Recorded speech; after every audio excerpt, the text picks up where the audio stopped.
여러분의 최적 파트너 김종석입니다. 저희 뉴스탑10은 10위부터요. 9282-7262 이렇게 카운트다운 형식으로 거꾸로 주요 이슈를 하나하나 만나보겠습니다. 먼저 이 주제부터 살짝 살펴볼까요? 이재명 대통령입니다. 지금 미국을 순방 중인데 지난 한미 정상회담을 두고 분명 대통령실은 합의문을 쓸 필요가 없을 만큼 분위기가 좋았다고 평가했었습니다. 그런데 지금 한미 통상협상이 물밑에서 잘 안 풀리는지는 모르겠습니다만 트럼프 대통령 주최 만찬에 이재명 대통령이 불참하면서 여러 해석들이 나오고 있습니다. 저희가 이 소식을 준비했습니다. 예, 그리고 오늘도 여러분의 댓글 기다립니다. 뉴스탑10 유튜브 생방송에 의미 있는 댓글 남기시면 저희가 소개도 하고 질문도 받아보겠습니다. 멀리 가지 마십시오. 1분 뒤에 바로 돌아옵니다.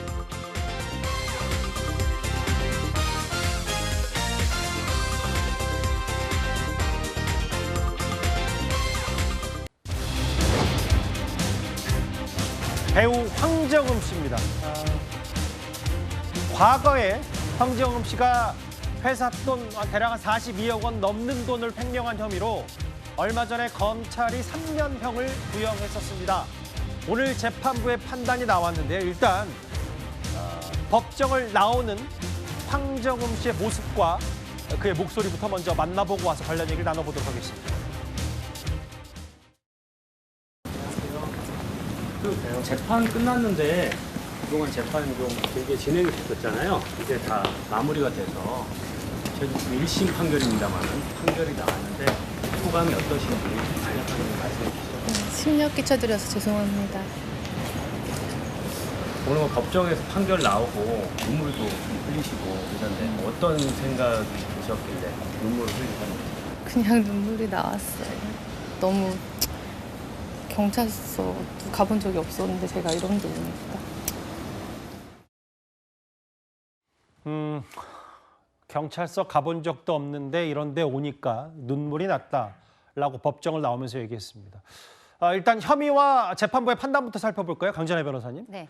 원래 검찰은 3년을 구형했었어요. 그러니까 2022년에 가족법인의 회사 돈을 한 43억 원 횡령 후에 42억 원을 코인에 투자했다. 일단 징역 2년에 집행유예 4년.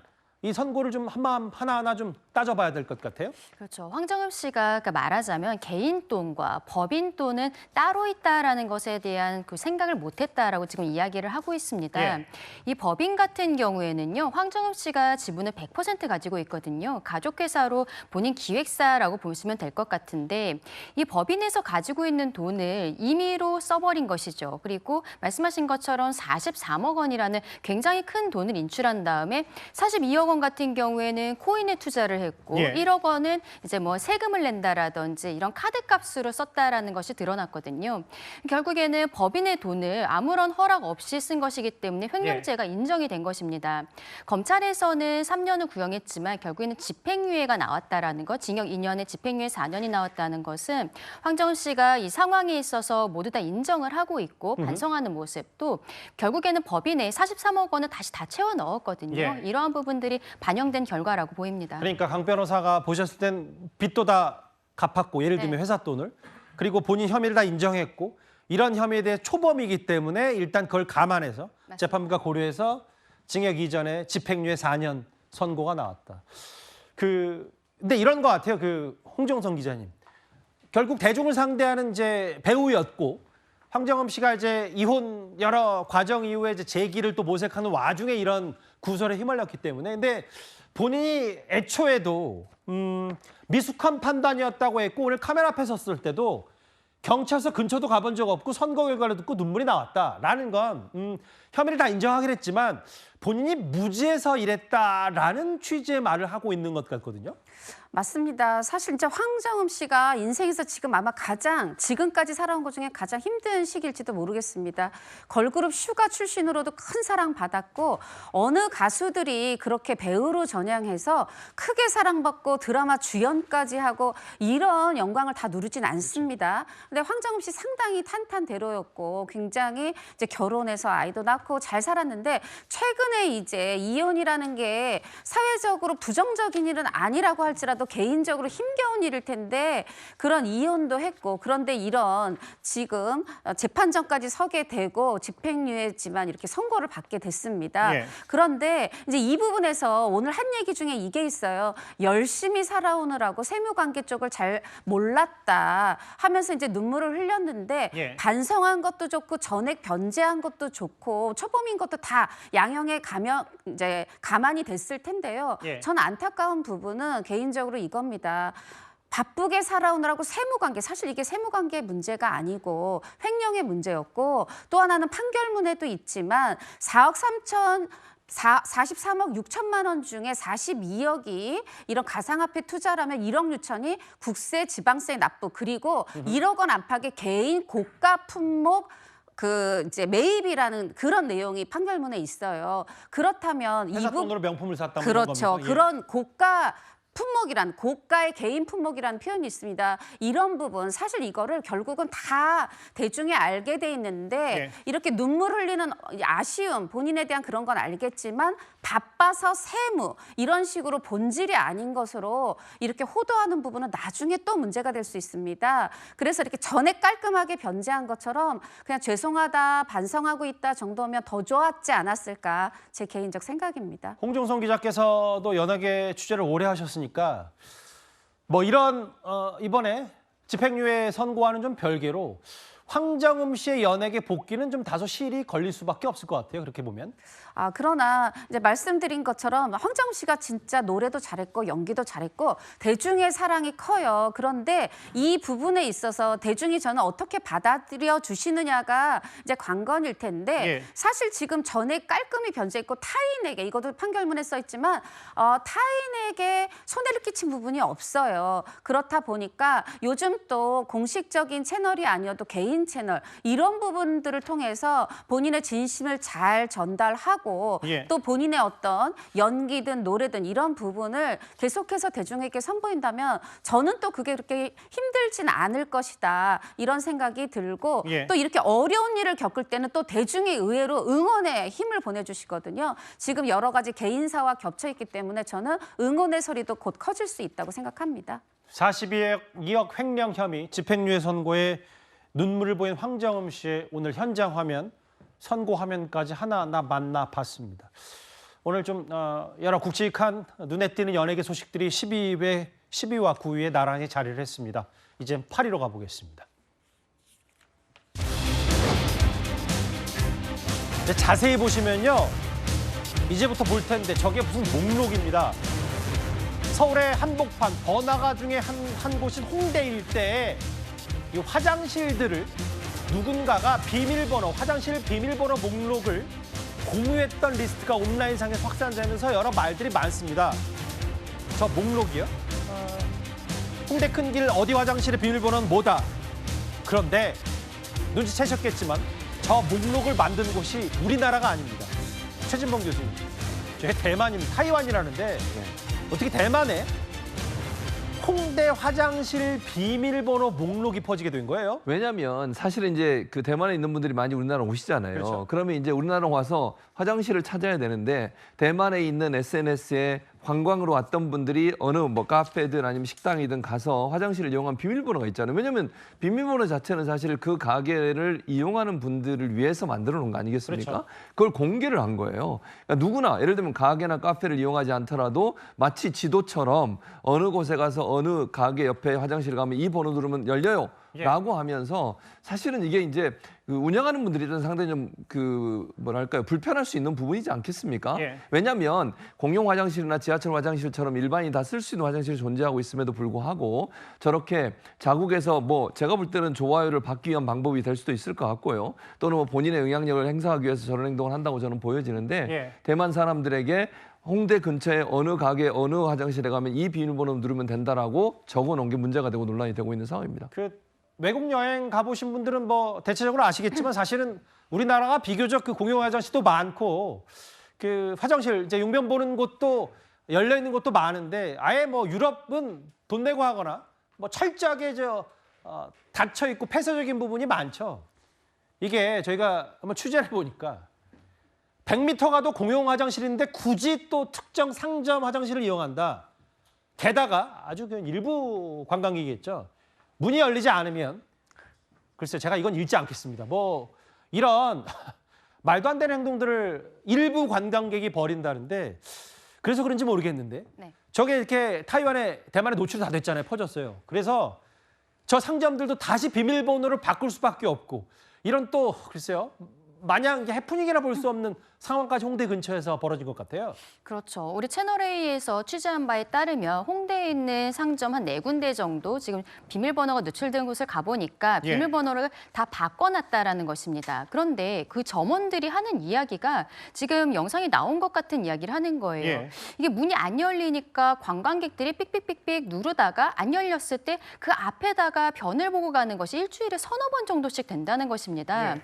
굉장히 난감한 것이죠. 근데 이게 어떻게 보면은 형사적으로도요, 뭐 업무방해라든지 그리고 건조물 침입에도 해당할 수 있겠다라는 생각이 듭니다. 예. 왜냐하면 이렇게 가게들 같은 경우에는 본인의 고객들에게 쓰라고 화장실을 해놓은 것인데 실제로는 여기에서 아무것도 사지도 않고 그냥 화장실만 쓴다는 거잖아요. 그럼 예. 허락을 받았다라고 보기가 어려운 부분들이 있거든요. 예. 하지만 현실적으로 관광객들은 며칠 있으면 바로 나가는 사람들이기 때문에 예. 뭐 출국하려는 사람을 잡아놓고서는 수사하고 뭐 벌금을 때리고 이럴 수는 없는 상황이 아니겠습니까? 예. 결국에는 공중도덕의 문제고 이러한 것들이 대만 내에서도 이렇게 비밀번호 공유하는 부분들이 한국에 있어서 대만 관광객들의 이미지를 실추시킬 수 있다. 그런 지적들이 대만 안에서도 나오고 있는 상황입니다. 그 이른 저녁 식사를 시작하시는 분들께 죄송해요.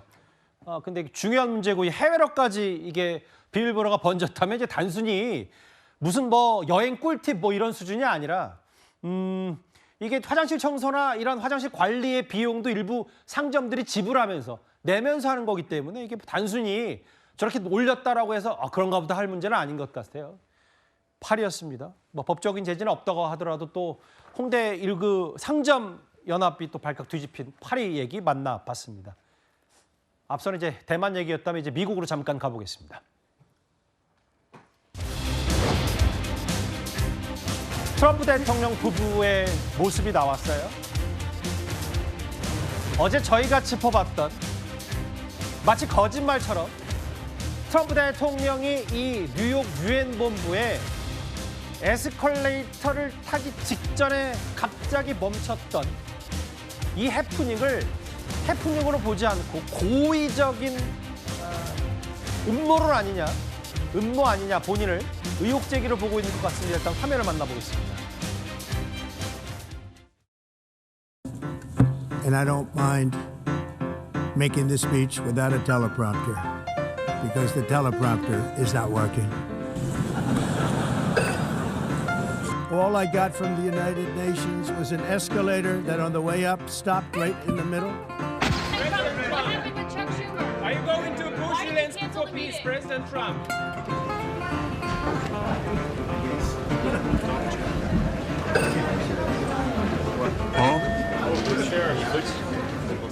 President Trump, why did you cancel the meeting with Chuck Schumer? If the First Lady wasn't in great shape, she would have fallen. But she's in great shape. These are the two things I got from the United Nations, a bad escalator and a bad teleprompter. 저희가 이제 영상을 편집하면서 배경음악으로 깔았던 이 노래는 뭐 비교적 재치 있고 명랑쾌활해 보입니다만 지금 트럼프 대통령 생각은 전혀 아닌 것 같아요. 이거를 단순한 해프닝이 아니라 고의로 저지른 거라고 보고 있는 것 같습니다. 일단 에스컬레이터, 나와 내 배우자가 다칠 뻔했다. 자막 갑자기 15분 정도가 안 나와서 종이로 원고를 보고 읽었고 특히 이제 오늘 뒤늦게 알려진 건데요. 연설의 음향도 멜라니아 이제 부인이 연설 이후에 한마디도 못 들었다고 했다. 이현정 의원님. 네. 그래서 이거를 유엔 측에 즉각적인 조사를 해라. 트럼프 대통령이 엄포를 놨습니다. 그렇습니다. 지금 뭐 워낙 트럼프 대통령이 유엔과 사이가 좋지 않습니다. 그런 상황에서 저는 세 가지 지금 중대한 문제가 발생을 했어요. 예. 왜냐하면 트럼프 대통령이 최근에 이 경호 문제에 굉장히 아마 신경을 많이 쓰고 있습니다. 예. 커크의 어떤 이 피살로 인해서 여러 가지 지금 이 미국 내에서도 분위기가 좋지 않기 때문에 자 그런데 대통령이 탄 저 에스컬레이터가 갑자기 섰다는 거 저건 좀 상상할 수 없는 일이지 않습니까? 그렇긴 해요. 이제 2초 안에 갑자기 트럼프 대통령 타려고 하니까 멈췄다고 하더라고요. 그렇죠. 왜냐하면 저기 이제 미국 이 비밀 경호국 직원들도 있고 또 유엔 관련 직원들도 있는데 저렇게 운행이 안 돼서 이제 걸어서 올라가는 저런 장면이 연출이 됐고 또 연설할 때 프롬프터가 이 두 방향에 있는 프롬프터가 꺼져버렸습니다. 그래서 연설문이 올라오지 않아서 15분 동안 그냥 본인이 직접 연설을 하는 그런 상황이 됐어요. 또 나중에 멜라니아 여사가 어떤 전부 다 이제 이야기를 하면 전부 다 이어폰 같은 걸 듣고 하는데 문제는 그게 들리지 않았다는 거예요. 그래서 지금 세 가지의 어떤 지금 일이 동시에 발생을 해서 아마 트럼프 대통령 입장에서 보면 이거 지금 나를 지금 소위 이제 뭘 하려고 이러는 게 아닌가? 라는 의심을 할 수밖에 없고 특히 유엔이 나를 일부러 사실은 하는 게 아니냐 이런 지금 의심을 할 수밖에 없습니다. 왜냐하면 미국이 그동안 유엔에 대해 특히 트럼프 대통령 들어오면서 유엔에 대한 예산도 깎아버리고 등등 여러 가지 일을 벌여놓으니까요. 근데 정말 이 사안에 대해서 아마 유엔도 굉장히 당황했을 것 같습니다. 그렇죠. 근데 이걸 과연 누가 했는지 여러 가지 지금 논란이 일고 있습니다. 이게 세 가지 일이 갑자기 유엔 본부에 가서 미국 대통령인 트럼프 대통령이 이런 낭패를 봤다면 뭐 분명히 이거 뭐 뒤끝이라고 보기보다도 또 트럼프 대통령 입장에서는 오해를 할 수는 있어요, 충분히. 이게 15분 동안 연 단위의 종이 연설문을 보고 이어가면서 트럼프 대통령이 뭐라 그랬냐면 전 세계 수많은 시청자와 주요 지도자들 앞에서 칠흑같이 어두운 프롬프터를 보면서 나는 대체 여긴 어떤 곳이지라고 생각했다. 이렇게까지 비판했는데 그러면 유엔 쪽 얘기도 좀 들어봐야 될 것 같아요. 다음 화면을 보겠습니다. 강전혜 변호사님. 네. 이건 백악관이 운영하는 프롬프터고 이거 각자 통역기로 수신돼요. 특히 에스컬레이터는 내장된 안전장치가 작동했기 때문이다. 유엔 측도 뭐 항변을 하긴 했어요. 그렇죠. 유엔에서는 에스컬레이터가 뭐 트럼프 대통령이 이야기하는 것처럼 고의적으로 누군가가 중지시킨 것이 아니라 내장된 안전장치가 작동했다라고 이야기를 하고 있고요. 프롬프터 같은 경우에는 유엔에서 준비하는 것이 아니라 백악관에서 준비해온 것이다. 그러니까 결국에는 백악관 참모들이 일을 제대로 처리하지 못한 것이다라고 이야기를 하고 있습니다.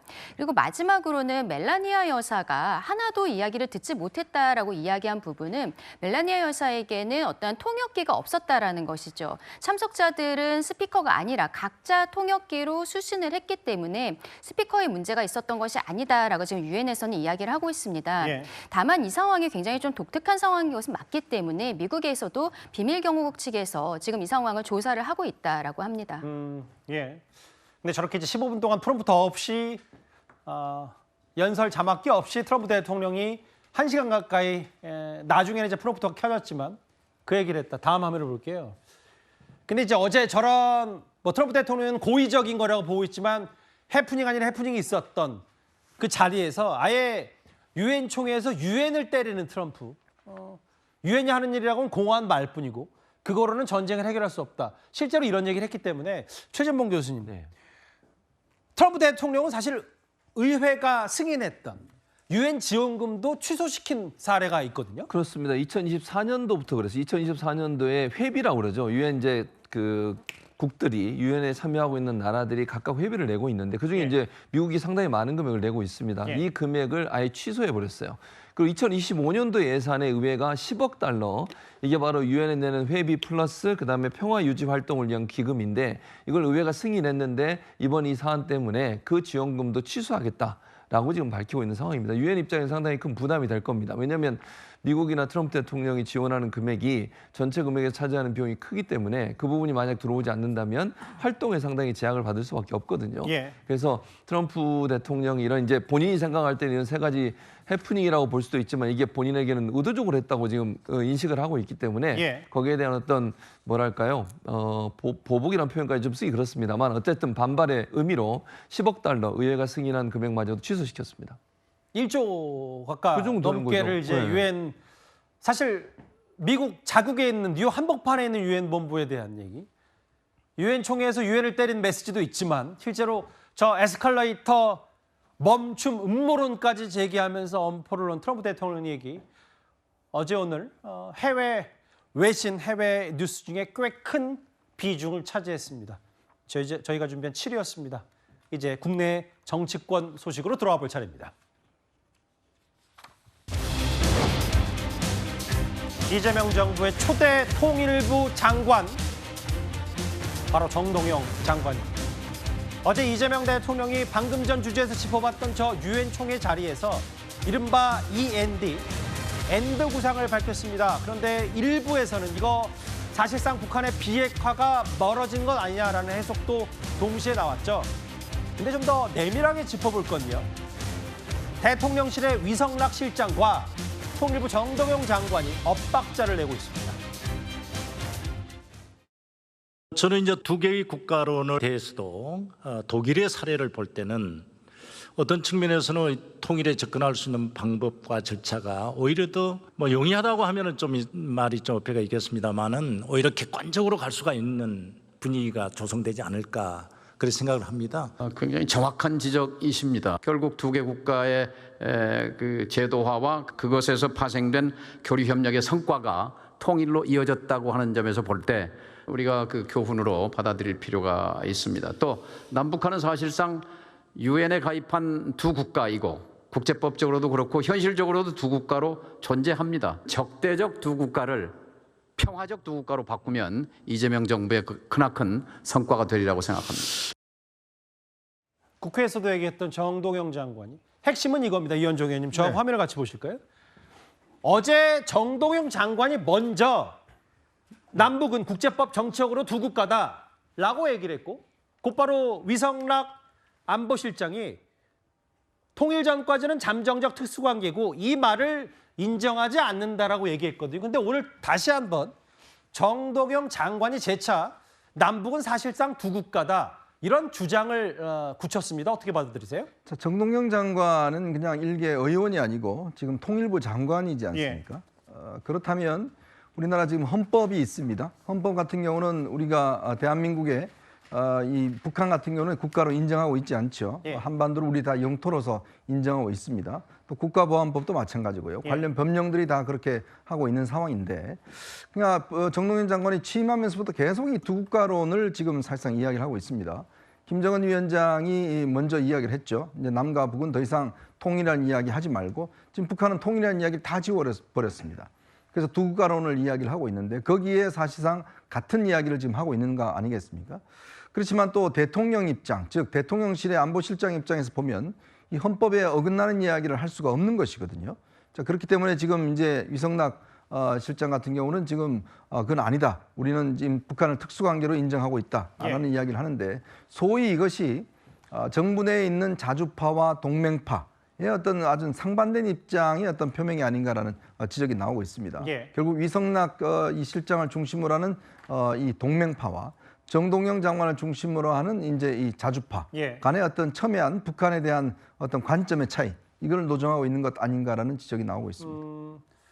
사실 이런 건 있었어요. 이제 북한의 김정은 위원장이 이미 먼저 통일할 생각 없고 하나 될 수 없는 두 국가라고 했고 실제로 비핵화 부분 핵을 어느 정도 용인해주면 트럼프 대통령 만날 용의가 있다는 취지도 최근에 얘기했었는데요. 외교안보 전문가신 전성훈 원장님, 위성락 실장과 정동영 장관의 말이 엇갈리는 이유를 어떻게 판단하세요? 사실 정동영 통일부 장관이 이제 두 국가를 사실상 인정하는 듯한 그 발언은 우리 사회에서 이제 북한의 입장에 동조한다는 그런 오해를 살 수가 있습니다. 그리고 분명히 지금 다들 보시다시피 국가안보실장과의 견해차가 있는 것처럼 보이고 이거는 이제 국가적으로 바람직하지가 않고 정리를 해야 되는데 그 두 분 말씀 전에 지난 8월 15일 날 그 이재명 대통령 그 8.15 경축사에 보면은 똑같이 규정을 했는데 남북 관계는 국가 관계가 아니고 통일을 지향하는 과정에서 형성된 특수관계다라는 그런 입장을 밝혔어요. 이거는 이재명 정부의 특별한 입장이 아니고 지난 90년 이후 우리 역대 대한민국 정부가 견지해온 남북 관계를 규정하는 그런 문구였습니다. 그래서 굳이 이 시기에 김정은이 얘기했던 두 국가론을 우리 쪽에서 얘기할 필요가 있겠는가. 과거에 우리가 역대 정부가 진보 보수할 것 없이 일관되게 하나의 입장으로 견지했던 통일 단계까지 가기 전에 특수관계다라는 그런 차원에서 그냥 정리를 하는 게 바람직하지 않을까 싶습니다. 이게요. 정도영 장관이 그러면 통일을 포기하는 거냐라고 일각에서 지적하니까 아니 북한의 국가성을 인정하는 거지 영구 분단을 의미하는 건 아니다라고 반박도 오늘 기자간담회에서 정도영 장관이 했는데 근데 강선필 부위원장님 이런 거 네. 같아요. 뭐 굳이 김정은 위원장의 논리대로 정동영 장관이 이거에 보조를 맞출 수 있는 필요가 있냐. 아까 전성원 원장이 이런 지적을 했는데 근데 고치게 표현하면 그러면 두 국가론이라면 통일부는 왜 필요한지 혹은 이거를 아예 두 국가론을 인정해버리고 사실상 북한의 핵도 용인해버리면 뭐 우리가 추구하는 헌법상의 테두리 안에 없는 거 아닌지 이 비판 어떻게 받아들이십니까? 일단 이제 저는 정동영 장관이 조금 현실적으로 솔직한 얘기를 했던 것 같아요. 예. 하지만 이제 저게 이제 국회의원이 아니라 저게 장관으로서 해야 될 말이었는가에 대해 다시 한번 새겨볼 여지가 있다고 생각을 합니다. 예. 근데 사실 이제 얼마 전에만 하더라도 임종석 전 대통령 비서실장도 사실 두 국가론을 얘기하면서 우리 따로 삽시다. 그냥 현실을 좀 받아들입시다. 또 이런 현실적인 문제, 그러니까 그동안의 남북관계에 대한 프레임을 조금 우리가 전환해야 될 필요가 있다. 라고 하는 주장도 사실 당내에 있었던 것도 마찬가지지만 그럼에도 불구하고 헌법에 우리가 이제 정해져 있는 것처럼 헌법 3조에서 우리가 두 국가로 인정할 수는 없는 것이죠. 그런데 이제 문제는 뭐냐면 국민의힘에서는 이제 대북 강경책을 말하면서 두 국가론을 인정하지 않은데 그러면 제가 봤을 때는 국민의힘과 민주당 정부의 차이는 이건 것 같아요. 그냥 민주당은 평화 공전으로 해서 교류하면서 통일로 가자라는 것이고 국민의힘 같은 경우는 강경 모드로 대결 모드로 가고 거기서 비핵화를 시키자라는 이런 주장인 것 같은데 사실 이제 정부마다 차이가 있기 때문에 여기에 대해서 뭐가 맞다고는 말할 수는 없을 것 같습니다. 하지만 분명한 것은 사실 지금 이 상황에서 우리가 두 국가론을 인정할 수 있는 상황은 아닌 것 같다. 현실이 뭐 그런 요소가 있다고 하더라도 그것을 또 당국에서 그렇게 인정할 수는 없는 그런 상황이다. 이렇게 해석할 수 있겠습니다. 국민의힘에서는 이재명 대통령이 유엔 무대에서 북한 편을 들었다. 북한 논리 그대로 아니냐라고 비판을 했어요. 장동혁 대표의 저 말 말고도 야당에서는요. 이재명 대통령이 아예 김정은 위원장이 약점 잡힌 건 아니냐. 대북 송금 의혹까지 꺼냈습니다. 어제 이재명 대통령은 유엔 무대에서 사실상 북한의 두 국가론을 편들었습니다. 우리 헌법과 법률은 남북관계를 국가관계로 인정하지 않습니다. 자유민주적 질서에 입각한 평화 통일을 실현해야 할 책무가 있는 대통령이 우리 헌법을 정면으로 부정하는 듯한 발언을 한 것입니다. 우리가 먼저 나서 나라의 안보를 값싸게 팔려는 이유는 무엇입니까? 일각에서 제기되는 우려처럼 정말 북한의 약점이 잡혔기 때문입니까? 이화영 경기부지사는 대북 송금 혐의로 중형을 선고받았고 이재명 대통령이 대북 송금에 직접 관여되었는지 그 진실은 북한 김정은이 잘 알고 있어 이처럼 끌려가는 외교를 하는 것은 아닙니까? 최진봉 교수님 지금 보아하니까 뭐 장동혁 대표는 이거 북한 편 들어줬다라는 얘기와 함께 한동훈 전 대표 등 해서 뭐냐면 이거 분명히 이재명 대통령의 이런 의중에는 대북 송금 의혹 모르겠어요. 김정은 위원장이 이재명 대통령 뭔가 알고 있고 약점 잡고 있기 때문에 이런 그 의중에 놀아나는 거 아니냐는 취지의 얘기를 하고 있어요? 그 말이 안 되는 얘기죠. 이재명 대통령이 지금 무슨 본인 개인과 관련돼서 무슨 행동을 하고 있다고 저는 보지 않고요. 현재 이제 한반도의 평화를 위해서 어떻게 해결할 거냐의 문제라고 보여지는데 사실은 지금까지 우리나라나 미국은 비핵화를 전제로 해서 대화를 진행하려고 했었습니다. 근데 북한이 이제 비핵화에 너무 이제 뭐 이 불만이 많고 왜 비핵화의 말을 먼저 꺼내느냐 이러면서 대화의 장으로 나오지 않기 때문에 기본적으로 대화를 풀어내기 위해서는 일단 현재 상황이 현 시점에서 중단을 시키는 게 먼저고 그리고 대화를 시작하고 최종적으로 비핵화를 이뤄가자는 얘기라고 생각해요. 두 국가론이라는 건 저는 동의하지 않는데 뭐 예를 들면 현재 체제에서 유엔에 우리나라나 북한이 다 이제 나라로 등록돼 있으니까 그거 자체를 뭐 인정하지 않을 수는 없는 거고요. 다만 최종적으로는 통일을 향해서 가야 되는 거죠. 그러나 그 과정에서 계속 그러면 통일될 때까지 대결적 구도로 갈 거냐 그건 아니라고 생각합니다. 기본적으로 평화의 무드가 형성되고 한반도의 평화가 형성되면 그다음부터 자연스럽게 통일 문제도 논의될 수 있다고 생각해요. 그런 점에서 비핵화라고 하는 논의를 최종적인 목표로 삼고 지금 당장 더 이상의 핵 개발이나 아니면 미사일 개발을 중지시키고 그걸 어떻게 해결할지 즉 어떻게 비핵화를 이뤄갈지 하는 논의를 시작해보자는 시점에서 얘기를 한 것이지 이게 무슨 이재명 대통령의 개인적 문제와 연관돼서 했다고는 저는 보지 않습니다. 근데 반면에 이현정 의원님, 이 대북 송금 의혹 이슈가 조금 다소 최근에 논란이 됐던 게 뭐냐면 한동훈 전 대표의 이 주장이 나오니까 또 민주당이 이거 거짓말 아니냐, 허위사실 유포 혐의로 경찰에 고발하겠다고 하니까 그러면 이거 이미 대법원에서 다 이화영 전 부지사 관련 판단 다 나왔는데 대법원, 대법관도 나와 함께 고발하라. 뭐 이렇게까지 한동훈 전 대표가 얘기하더라고요. 그렇죠. 그러니까 이화영 전 부지사의 그 대법원 판결을 보면 당시에 이제 대북 송금한 게 사례금이라고 되어 있습니다. 즉 이재명 당시 경기지사의 방북에 대한 사례금으로 줬다. 사례금을 다른 말로 하면 대가 아니겠습니까? 방북 대가요. 그렇죠. 자, 그러니까 이제 한동훈 전 대표가 저 이야기를 한 겁니다. 즉 북한에 넘어간 돈 자체가 당시에 이재명 지사의 어떤 방북에 대한 대가성이다라고 이야기를 한 건데 그걸 이제 사실이 아니라고 지금 이야기를 하고 있는 거죠. 그렇다면 과연 그러면 그 판결문의 내용을 어떻게 해결됐지? 그렇기 때문에 그러면 당시에 대법원의 판단 자체가 잘못됐다는 건지. 그러니까 그러면서 이제 이게 지금 고발전으로 일단 전개가 되고 있는 것 같습니다. 그러니까 왜 이런 이제 의심들을 하냐면 최근에 이제 두 국가론이라든지 이런 문제와 함께 최근에 이제 이재명 대통령의 본인의 공직선거법 위반 사건 변호인이었던 차지훈 변호사를 유엔 대사로 임명을 했지 않습니까?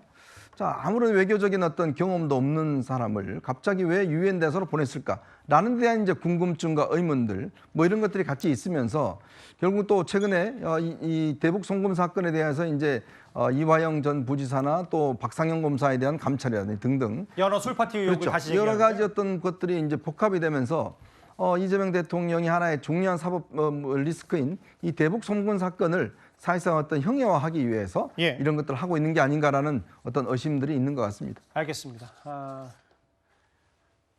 위성락 실장과 정동영 장관의 온도차, 뭐 일종의 엇박자. 다만 뭐 원팀이라고 정동영 장관이 얘기하긴 했는데 남북은 사실상 두 국가 아니냐. 이 발언의 파장이 제법 있었습니다. 6위였습니다. 그러면 5위 조금 더 상위권 주제로 가보겠습니다. 어제 저희 뉴스탑10에서 이재명 대통령의 유엔 기조연설 소식을 전해드린 바가 있습니다. END, 비핵화 관련 대북 메시지죠. 그런데 미국에서는 저 유엔 총회 기자연설 이후에 트럼프 대통령이 주최하는 환영 만찬이 열렸습니다. 그런데 이 자리에 대한민국의 이재명 대통령은 불참했는데요. 무슨 사정인지를 한번 알아봐야 될 것 같습니다. 체코 대통령과의 정상회담에 이어서 미국 내의 외교 안보 오피니언 리더들과의 만찬을 가졌습니다. 이 만찬에는 토마스 본 코리아 소사이어티 회장, 강경화 아시아 소사이어티 회장, 다니엘 커츠펠란 포린 어페어스 편집장 등이 참석하였습니다. 저는 대통령이 우리의 대통령이라고 생각합니다. 그러나 유엔 연설회장에서 본 텅 빈 객석, 초라한 박수 소리가 과연 이 국제사회에 이재명 대통령을 보는 시선이 어떤 것인지를 너무나 명백히 보여줘서 부끄럽기도 하지만 또 한편으로는 대한민국의 미래가 매우 걱정스럽습니다. 문재인 대통령의 베이징 혼밥 생각도 나고요. 그래서 정말 걱정스럽습니다. 마지막으로 바라는 것이 있다면 이재명 대통령 귀국 후 브리핑은 강유정 대변인에게는 맡기지 말았으면 좋겠습니다. 신동욱 최고위원이 이번 순방 브리핑은 강유정 대변인이 안 했으면 좋겠다라고 얘기를 했어요. 뭐 이런 비판 목소리까지 하나하나 만나봤는데 이거는 이제 여야, 뭐 보수, 진보, 정파 상관없이 좀 더 냉정하게 한번 봐야 될 것 같아요. 외교 문제이기 때문에. 전성훈 원장님. 저희가 화면을 보면요. 어제 미국 뉴욕 한번 가보겠습니다. 비슷한 시간에 트럼프 대통령 주최하는 환영 만찬 145명의 정상들과 함께 1시간 반 머물렀는데 우리나라 이재명 대통령은 미국의 오피니언 리더 초청 만찬에 참석했습니다. 안 가도 되는 자리인지 혹은 갔어야 되는지 냉정하게 어떻게 보세요? 아니 미국의 트럼프 대통령이 주최를 하고 그 유엔 총회에 참석한 대부분의 정상들이 참여하는 그런 만찬 장소 아닙니까? 그러면 저 오른쪽에 있는 저 화면 그 몇 명 모아놓고 하는 저 만찬하고는 비교가 안 되는 장소죠. 그 지금 대통령께서도 이제 대한민국이 돌아왔다. 국제 무대에 다시 민주주의를 회복해서 돌아왔다 이렇게 얘기를 하시고 각 국제사회에 이제 대한민국의 재도약에 대해서 이제 말 홍보를 하러 이제 이번에 유엔을 가셨을 텐데 저 만찬장에를 트럼프 대통령을 직접 만날 수는 없을지라도 다른 나라 정상들이 많았을 거 아닙니까? 그래서 그런 사람들을 이렇게 지나가다가도 만나고 식사하면서도 만나고 하면서 스킨십을 다지고 서로 인사를 하고 교류를 하는 그러한 기회가 훨씬 더 중요하지 않았는가. 이렇게 별도의 그 모임을 가진 그 저간의 사정을 저는 알 수는 없어요. 하지만 저 부분에 대해서는 아마 귀국 후에도 대통령실에서 국민들에 대해 좀 설명이 필요하지 않을까 그런 생각이 듭니다. 전 원장께 한번 다시 재차 질문을 드리는 건 뭐냐면 모르겠어요. 국민의힘 얘기처럼 뭐 셀프 왕따를 인증했다. 여기까지 가지 않더라도 이거는 먼저 잡혀 있는 일정이었고 미국 오피니언 리더 초청 만찬, 뭐 이재명 대통령, 위성락 실장, 조현 외교부 장관 쭉 있고 그리고 대통령실이 추가 설명한 건 뭐냐면 조만간 또 트럼프 대통령 만나고 곧 만나는데 여기 뭐 150명 가까운 정상들 다 했는데 몇 초 만나는 게 별 실익이 없다고 판단했다는 취지로 오늘 더 추가 설명했거든요. 이거에 대해서는 어떻게 생각하세요? 예, 제가 앞서 말씀드렸듯이 트럼프 대통령 개인을 만나는 자리가 아니고 다른 국가 정상들과 이제 교류하고 친교를 다지는 그 장소이기 때문에 가셨어야 된다고 보고요. 저 이제 대통령이 주최하는 저 소규모 만찬이 사전에 예약되어 있었다고 하더라도 그 트럼프 대통령의 그 전체적인 규모의 큰 만찬 일정도 이미 정해져 있지 않았을까 하는 생각이 듭니다. 저는. 그 100몇 개 국가의 정상이 모이는데 하루 이틀 내에 그걸 공지를 하지는 않았을 것 같거든요. 그래서 이제 일정이 어떤 그 오차가 있더라도 그 소규모 만찬에 참석하는 좀 미국 전문가들에 대해서 양해를 구하고 트럼프 대통령 주최 만찬에 좀 가야 되겠고 우리 모임은 다음 기회에 다시 한번 갖도록 하자. 이런 그 양해를 구하고서 이제 자리를 옮겼으면 더 좋지 않았을까. 이제 그런 생각을 하게 됩니다. 근데 이제 뭐 외교라는 게 사실은 물밑에서 여러 가지 얘기들이 더 오가는 게 중요할 수도 있겠지만 표면적으로 드러나는 뭐 의전, 만남, 공개된 것들이 꽤 중요할 때가 많거든요. 이현정 의원님. 사실 지난 이재명 대통령과 트럼프 대통령의 첫 번째 정상회담 당시 이후에 강유정 대변인이 뭐라고 했냐면 합의문이 필요 없을 정도로 분위기가 꽤 좋았다라고 설명을 했어요. 근데 일단 트럼프 대통령이 주최했던 만찬에 불참했다. 어쨌든 지금 우리나라 입장에서도 혹은 미국 입장에서 지금 물밑에서 통상 협상을 두고 지금 기싸움이 치열하다고 봐야 되는 겁니까? 일단 물론 뭐 이제 이 탄핵으로 인해서 인수위 없이 수립된 정부기 때문에 일단 이 외교안보 팀의 어떤 구성 자체도 늦었고 손발을 맞추기는 꽤 시간적으로 한계가 있었을 겁니다. 자, 그런 점을 일단 감안하더라도 문제는 지금 외교안보 라인에 있는 사람들의 어떤 이 서로 간의 커뮤니케이션이라든지 또 미국 측의 어떤 정보력 이런 것들이 저는 현격히 떨어지고 있다는 생각이 들어요. 자, 지금 오늘 김용범 지금 정책시장이 바뀐 걸 보면 이 협상을 하고 난 다음에 나중에 미국 측이 보낸 MOU를 보니까 너무 처음에 협상을 하는 거하고 다르다는 거잖아요. 양해각서를 봤더니. 그렇죠. 이 양해 봤더니만은 그때 이야기했던 거하고 전혀 다른 내용들이 있더라는 거예요. 그럼 그때 당시에 우리가 3,500억 달러를 주는 거에 대해서 뭐 대출이라든지 뭐 이런 등등에 했는데 미국 측이 온 건 다르다는 이야기예요. 그러면 그때 만났을 때 왜 그런 부분에 대한 구체적인 이야기 없었고 너무 잘된 회담이었다라고 이야기를 한 근거가 며칠 만에 다 깨진 거 아니겠습니까? 그렇다면 도대체 협상을 어떻게 했길래라는 이제 의문이 드는 것이고요. 또 하나 지금 이제 그 만찬 이야기도 하셨는데 사실 140개 국가의 지금 이 정상들이 딴 그 사람들이 안 바빠서 안 갔겠습니까? 다 트럼프 대통령의 특성을 알잖아요. 어떻게 하든 간에 본인 모임에 한 번 만나고 얼굴 비추고 이런 것 자체를 워낙 좋아하는 사람이니까. 맞듣지 않더라도 얼굴 도장 찍는 걸 중요시하는 사람이기 때문에. 그렇죠. 그러니까 가서 한번 악수라도 하고 하는 것이 트럼프 대통령 인상에 남고 특히 이제 이재명 대통령은 트럼프 대통령 잠깐 인사를 하더라도 10월 달에 우리 10월 달에 에이펙 오시죠? 자, 그때 한번 만나서 합시다. 라는 이야기라든지 그런 걸 한다면 충분히 어떤 정상 외교에 있어서 필요성이 있는 것이고 아까도 전 박사님 말씀하셨지만은 다른 외교 정상들하고도 친교 관계를 할 수 있는 것이고 사실 이 유엔 총회라는 게 전 세계 정말 정상들의 어떤 그 본회의 같은 겁니다.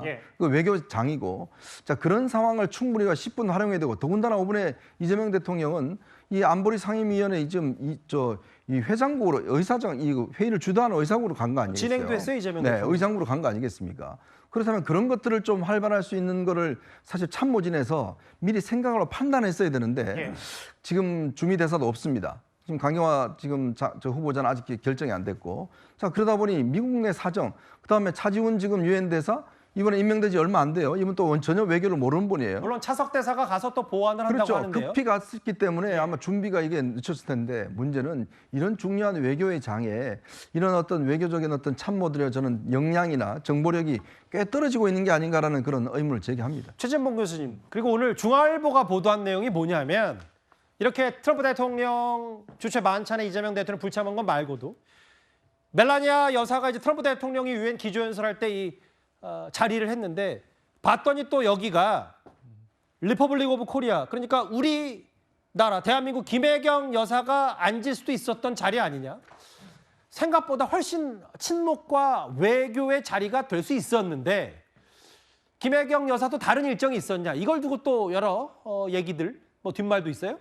그러니까 예를 들면 지금 저건 연설하는 총회 총회장이잖아요. 그날 오후에 멜라니아 여사가 주최한 리셉션이 있었어요. 예. 거기에 김혜경 여사가 참석을 하셨어요. 그리고 멜라니아 여사 대화도 하고 지금 저 장면은 총회에서 트럼프 대통령이 연설하는 상황, 총회장에서 그 상황이 지금 옆자리에 지금 다른 데도 다 비어 있잖아요. 그러니까 왜냐하면 이게 대통령들도 마찬가지고 그 정부 수반들도 마찬가지입니다. 뭐 이렇게 계속 총회에 참석하는 게 아니에요. 나갔다 오기도 들어오기도 하고 이러는 거고. 물론 아마 이제 더 저기 있으면 더 좋았을 뻔도 했죠. 예를 들어서 멜라니아 여사 얘기 나올 수도 있는 기회가 있고. 근데 뭐 예를 들어 트럼프 대통령이 연설하고 있는데 계속 멜라니아 여사 얘기할 수는 없잖아요. 예. 그리고 리셉션이 있었기 때문에 그날 오후에 이제 멜라니아 여사가 주최하는 리셉션에 참석을 해서 예. 거기서 대화도 하고 그리고 에이펙에 오시면 또 만나겠다고 얘기도 하고 다른 나라의 영부인들하고도 대화하고 얘기하는 시간을 가졌다고 해요. 그러니까 저 자리에 없었다고 해서 만약에 예를 들면 김혜경 여사가 멜라니아 여사와 전혀 대화를 안 했거나 리셉션이 없었다면 모르지만 오후에 리셉션이 준비돼 있었기 때문에 저 자리에 참석 안 한 것이 크게 문제다 이렇게 보지는 않습니다. 예, 알겠습니다. 뭐 불참 혹은 옆자리 뭐 이런 것 때문에 이번 이재명 대통령의 미국 순방 얘기, 옥신각신 얘기가 있는 것 같아요. 그런데 이렇게 이재명 대통령의 순방 와중에 국정의 2인자인 김민석 총리가 외신 인터뷰를 한 내용이 오늘 새롭게 공개가 됐습니다. 그런데 김민석 총리의 말이 뭐였냐면 한국인들의 미국 내 비자 문제가 해결되지 않으면 한국의 미국 내 투자 프로젝트가 불확실한 상태에 머무를 거다라고 외신 보도가 나왔는데 이게 잔잔한 파장이 있었습니다. 블룸버그 통신 그 인터뷰하신 게 그 해명 자료도 내셨는데 잘못된 걸 근거로 아마 김정은 대통령가 비판하는 것 같은데. 네, 그러신 것 같아요. 협박하려고 그러더라고요, 총리가. 정확한 걸 보시고 말씀하시는 거니까 비자와 투자 문제는 전혀 연관이 없었다는 의도셨던 거죠, 인터뷰가? 정정 자료가 어차피 나가 있는데 그거 그냥 보시면 될 것 같은데요. 미국에 대통령이 가 계시는데 김민석 총리가 따로 이렇게 서로를 일으키는지 잘 모르겠습니다. 이게 미국에 가 계신 대통령과 방문단과 긴밀한 소통을 통해서 이루어진지 모르겠지만 추미애 법사위원장 그리고 또 정청래 당대표 이 여의도 바닥에서 거의 불필요한 존재감을 계속 키워나가고 있는 상황인데 그 와중에 김민석 총리마저도 지금 이제 이런 말실수를 계속 하는 걸 보면서 도대체 여기는 국민들 짜증나게 하려고 정치한 집단이냐 이렇게 반문하고 싶습니다. 개혁신당 이준석 대표의 비판도 있는데 일단 저 전성원 원장님 이게 김민석 총리 비서실장은 오보라고 했으니까 일단 오보라고 하더라도 실제로 비자 문제 합의 없이 대미 투자 어렵다라는 말은 국정 2인자로서 할 수 있는 말이긴 합니까? 미국 압박용으로? 저런 얘기는 이미 나왔죠. 예. 지난번에 그 텍사스에서 우리 국민들 이제 억류 사건이 있었지 않습니까? 예. 그때 이제 우리 국민들이 돌아오면서 뭐 정부 고위급에서 얘기한 건 아니지만 예. 우리 기업이라든가 이런 그 대미 투자에 관련된 분들이 이 현재 이 애매하게 되어 있는 비자 문제가 정상적으로 해결되지 않으면 예. 대규모 미국 투자가 좀 어려울 것이다라는 얘기들은 우리나라에서 나왔었고 이제 미국에서 나왔었어요. 예. 이제 제가 생각하는 거는 그 이번에 미국이 좀 실수를 했죠. 우리 국민들 어머니하면서. 그렇죠. 잘못한 건 잘못한 거니까요. 잘못한 거죠. 근데 중요한 거는 미국이 잘못을 일찍 캐치를 했습니다. 예. 특히 이제 트럼프 대통령이 예. 이거 문제가 있다는 것을 알고 우리 국민들을 이제 본국으로 귀환하는데도 예. 원래 아이스라는 그 해당 부서는 원칙대로 해야 되는 거죠. 예. 일단 그 사람들은 법을 집행한다고 자기네들이 하는 거니까. 그럼 우리 국민들을 비행기로 이송할 때, 공항으로 이송할 때까지는 적절하게 수갑도 채우고 했어야 되는데 이것도 트럼프 대통령이 풀어주라고 그랬지 않았습니까? 그리고 미국에서 떠나지 말고 다시 텍사스 공장으로 돌아가서 일을 좀 마무리를 해줄 수 없겠느냐까지 얘기하지 않았어요? 이런 것들은 비자 문제 관련해서 백악관에서도 의도하지 않은 문제가 발생한 건 사실이지만 미국도 그 문제를 알고서 이제 조기에 진화하고 지금 비자 관련해서 한미 간의 논의가 되고 있지 않습니까? 이게 긍정적으로 해결되고 있는 상황이기 때문에 어떤 형태로든 우리 사회에서 비자 문제를 가지고서 논란이 이루어진 것은 한미 관계도 그렇고 굳이 다른 여러 가지 문제에서도 좀 좋지 않은 작용을 줄 수 있기 때문에 이런 비자 문제는 이제 수면 하에서 조용하게 당사자들끼리 이제 해결되는 게 좋지 않을까 생각이 됩니다. 야당에서는 이런 얘기를 했어요. 지금 관세 문제 책임자가 미국 협박하는 거 아니냐? 협상이 제대로 안 되자 반미인 선동으로 태세 전환한다. 대통령 방미 중에 총리가 말실수했다. 강선표 부위원장님, 정말 트럼프 대통령 미국 내 문제도 분명히 있죠. 이민자 정책과 관세 통상 정책이 충돌하는데 애꿎은 우리나라, 특히 이 해외 조지아 공장만 피해를 봤으니까요. 근데 그건 아는데 지금 사실 관세 문제를 미묘하게 지금 물밑에서 뭔가 미국과 협상 테이블에 앉은 있는 와중에 블룸버그가 오보라고 하니까 할 말은 없지만 그럼에도 이런 외신 인터뷰로 논란을 더 부추길 필요가 있냐 이런 지적을 할 수 있을 것 같아요. 사실 저는 김민석 총리의 저런 말은 지금 화면에 나와 있는 장동혁 대표라든지 이준석 대표 이런 야당에서 해줘야 되는 얘기예요. 근데 전혀 지금 우리의 협상력에 도움이 하나도 안 되는 얘기를 하고 있는 거예요. 그래서 저는 사실 김민석 총리가 한 말에 틀린 말 하나도 없다고 생각합니다. 그럼에도 불구하고 어쨌든 전문가들 말처럼 이게 감정적으로 해결해야 될 문제는 아니기 때문에 사실 저런 발언은 좀 자제해야 되고 언론에 대한 통제도 좀 있어야겠지만 정말로 야당이 저런 발언을 할 때가 아니다. 협상 중이기 때문에 협상 끝나고 나서 잘했니 못했니 따지는 건 맞지만 협상 중에 저렇게 대한민국 협상력 낮추는 저런 발언 진짜 정말 무의미하다 이런 말씀 드리고 싶습니다. 알겠습니다. 오보라고 했어요. 저 말의 취지가 아니다.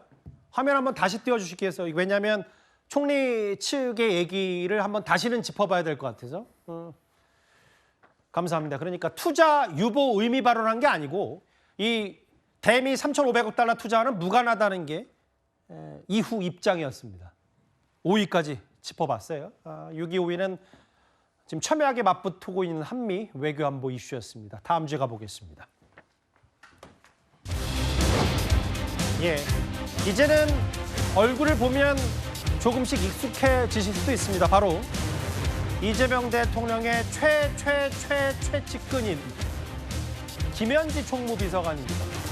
어제였습니다. 국감 증인 명단에서 빠진 데 대해서 국회에서 여러 고성도 오고 왔는데 야권에서는요. 조희대 대법원장은 청문회에 부를 거고 실세 비서관은 안 되냐 후폭풍이 이어지고 있습니다. 증인 명단에 대통령 비서실에 보면 지금 총무비서관이 빠져 있습니다. 근데 총무비서관은 14대 이후에 단 한 번도 증인에서 제외된 적이 없습니다. 김현지 비서관은 존엄입니까? 절대 불러서는 안 되는 존엄한 존재입니까? 문고리 권력입니까? 아니면 만사 형통 인사 그리고 앞으로 총선 지선까지 이분 휘하에서 벌어질 일이라서 비일이 가려져 있고 경력도 모르겠고 어딘 학교도 어떻게 나온지 잘 알려지지 않은데 굉장히 실세라고는 하는데 그런 부분을 갖다가 다시 한번 주목을 받도록 이런 식으로 하는 것 자체가 제가 봐서는 민주당에서 오히려 김현지 비서관을 디스하려고 그러는 거 아닌가. 그러니까 김현지 비서관도 빨리빨리 나와가지고 햇빛을 쬐야 됩니다. 햇빛을 쬐고 거기서 자기 경력도 노출시키고 내가 뭐 별것 아닌 사람이에요라는 걸 보여주면 해가지고 사람들이 경계심을 누그러뜨려야지. 개혁신당 이동훈 대변인은 햇볕을 쬐야 된다고 했어요. 김현지 비서관 얘기를. 일단 이현종 의원님. 과거 원조 친명 7인회 소속의 김영진 의원이 오늘 라디오 인터뷰에서 뭐라 그랬냐면 국정감사 증인 채택 때 총무비서관이 논란됐던 적은 한 번도 없다. 이거 공직자로서 자기 입장 표명하는 게 필요하다. 괜히 여당이 감싸려다가 오히려 더 주목을 받은 거 아니냐 이런 취지로도 얘기한 것 같아요. 요즘 인증 패널이 유행하잖아요. 인증 실세가 되어버렸습니다. 사실 이제 지난번 법사위 같은 경우에 추미애 위원장 등등이 아니 대법원장, 대법관들, 서울중앙지법원장 다 나오라고 그랬잖아요. 아니 대법원장도 나오는데 총무비서관이 뭐라고? 아니 왜 이 국감의 증인으로 못 나오는지 정말 이해할 수가 없습니다. 예전에 대통령실에 대한 이 국정감사를 하게 될 경우에 가장 논란이 된 게 바로 민정수석이었습니다. 민정수석은 관련 이제 사정기관들을 관장하기 때문에 민정수석의 출석 문제를 놓고 굉장히 아마 실랑이를 벌였던 적은 있었어요. 근데 총무비서관은 제 기억에는 없습니다. 한 번도 총무비서관에 나오는 거에 대해서 문제 삼은 거 없는데 왜 총무비서관이 못 나온다는 이해가 안 돼. 왜냐하면 국정감사잖아요. 국정감사면 여러 가지 정책에 대한 감사도 있지만 돈 씀씀이에 대한 감사도 있습니다. 그렇겠죠. 그러면 그 씀씀이에 대한 사람을 누가 제일 잘 알까요? 김현지 비서관. 총무비서관이에요. 근데 그걸 강훈식 실장한테 물으라고요? 강훈식 실장이 어떻게 알길래요? 더군다나 지금 국정감사라는 거는 이 대통령실에 예산과 뭐 인적인 이런 것들을 다 감사해야 되는데 이거를 못 나오게 한다? 아니 저는 제가 볼 때는 아까 이동훈 대변인도 이야기했지만 정말 김현지 비서관을 더 논란에 키우는 그 상황이 될 수밖에 없다. 왜냐하면 이분이 비선이고 몰래 뭐 보좌한다면 모르겠습니다만은 정식으로 지금 대통령실 총무비서관이잖아요. 그렇죠. 근데 이분이 이 기본적인 인적 사항에 대해서는 공개된 게 하나도 없어요. 몇 년생인지 학교를 어디 나왔는지 전혀 모릅니다. 자 그렇게 베일에 쌓여 있는 분인데 더군다나 이제 국정감사도 못 나오겠다? 아니 그러면 도대체 뭘 어떻게 한다는 거죠? 저는 오히려 지금 민주당의 지금 이 운영위에 간사나 이런 분들이 오히려 김현지 비서관을 더 어렵게 만든 게 아닌가? 그런 생각이 듭니다. 이미 이렇게 논란이 된 상황에서 또 안 나오면 어떻게 하겠습니까? 더 지금 앞으로 문제가 될 거 아니겠습니까? 그러니까 이현정 의원 말씀은 이게 예전에 이재명 대통령의 그냥 의원 보좌관 신분이었으면은 신상이 공개될 필요가 없는데 그것도 불필요하지만 일단 대통령실의 핵심 중에 총무비서관이 됐고 뭐 이제 나라의 일정 부분 더 큰 녹을 먹고 있다면 뭐 신상 같은 거라든지 뭐 재산 규모 이런 거는 당연히 소상히 공개돼야 마땅하다는 말씀이신가요? 그럼요. 왜 공개 못하죠? 다 나와 있는 겁니다. 굳이 공개 못할 이유가 뭘까요? 저는 그게 더 의심스럽고 그렇다면 떳떳하게 본인이 지금 뭐 이런 인적 사항들을 아는 것 왜 정부가 국민주권정부라고 그러잖아요. 지금 김영진 의원이 이야기를 했지만 굉장히 상식적인 이야기입니다. 당연히 공직자는 자기가 누군지 자기가 어떤 출신이 뭔지를 드러내놓고 이야기를 해야죠. 장윤 변호사님, 이게 일단 이게 뭐 30년 만에 처음 있는 일이라고 야당에서는 얘기하는데 이게 집권 여당이 증인을 배제시킨 게 여당의 그냥 기본적인 생각인 겁니까? 아니면 혹시 전 잘 몰라서 김현지 총무비서관이 웬만하면 국감 증인에 안 나오고 싶다고 얘기를 하는 겁니까? 어떻게 받아들이면 돼요? 지금 그런 교감이 있었을 거라고 생각하지는 않고요. 다만 이제 민주당에서는 김현지 이 비서관이 앵커님도 말씀하셨다시피 대통령의 최측근으로 어쨌든 알려진 인물 아닙니까? 그러니까 이 과정에서 굉장히 정쟁의 하나에 좀 지렛대로 야당이 임하는 거 아니냐라는 어떤 우려 이런 부분이 있는 것 같고 지금 증인으로 채택된 명단을 보면 거기에 이제 우상호 정무수석이 있고 강윤식 비서실장이 있으니까 더 책임감과 직급으로도 상위에 있는 이런 인사들이 나가서 설명을 했는데 야당이 그때도 이건 부족하다라고 하면 그때 다시 추가 논의할 수는 있겠지만 지금 당장 채택하는 데는 좀 부정적인 기류가 많은 것 같습니다. 근데 이제 이게 그러니까 정치 공세로 흘러갈까 봐 김현지 총무비서관 안 부른다라는 취지가 여건인데 그동안 뭐 이재만 총무비서관 박근혜 정부 때 그리고 최근에 이제 윤재순 총무비서관 다 있었고 한 번도 안 부른 적이 없었는데 꼭 집어서 이번 정부만 안 그런다는 비판은 면키 어려운 거 아닙니까? 저는 30년 동안 불렀다고 하니까 그러니까 민주당에서도 다른 목소리, 다른 결의 의견이 나오는 부분이 있지 않습니까? 김영진 의원 같은 경우에도 이 부분은 어쨌든 책임을 지고 직무를 수행하는 그런 국민의 종복으로서 이 설명을 드릴 의무가 있다라고 이야기를 하고 있으니까 아마 이런 의견까지 좀 총괄해서 아마 나중에 또 이 부분이 국민들 보시기에 부족하다고 하면 어떤 입장을 선회할 가능성도 열려 있지 않나 이렇게 생각합니다. 그러니까 지금 뭐 김영진 의원도 뭐 나오는 게 더 상식적이지 않냐는 취지를 얘기를 했기 때문에 최측근인 김현지 총무비서관 나올 가능성도 없지는 않다라는 게 장윤 변호사 말씀이신 것 같아요. 근데 이제 야당에서 뭐 그림자 실세 아니냐, 뭐 거의 이재명 대통령 다음으로 대통령실의 입김이 센 거 아니냐 여러 가지 야당에서 얘기하는 이유가 다음 화면을 보겠습니다.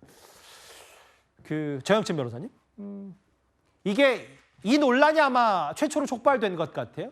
당시 이제 보좌관 갑질 의혹과 관련해서 강선우 의원이 당시 여성가족부 장관 후보자가 낙마했을 당시에 다른 그 공식 라인이 아니라 김현지 총무비서관이 전화를 걸었다.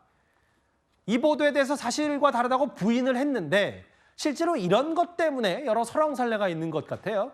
만약에 뭐 조중동에서 저런 기사를 냈다, 그렇다라고 하면 또 거짓 뉴스다, 가짜 뉴스다라고 할 수 있겠지만 저 보도가 어디서 나왔습니까? 한겨레에서 나왔기 때문에 너무 언론사를 이념 성향으로 양분하실 필요는 없는데 일단 말씀하십시오. 예. 그래도 아니 저 같은 사람은요. 예. 예컨대 조중동에서 나왔는데 대통령실에서 부인했다 그러면 조중동이 조중동했네 이렇게 생각할 수 있겠지만 한겨레에서 저게 나왔는데 그러면은 그 여권의 사정에 제일 정확한 언론사에서 저 이야기를 했으니까 당연히 맞겠지 그렇게 이야기가 할 수밖에 없는 거고요. 더군다나 한겨레 신문사 아직도 저 기사가 그대로 살아 있습니다. 그 이야기는 뭐겠습니까? 저게 사실은 강선우 후보자에 대해서 사퇴 철회를 사퇴하라고 이야기한 데가 한 사람이 김현지 비서관이다라고 하는 것을 강하게 추정할 수밖에 없는 그런 상황 아니었겠습니까?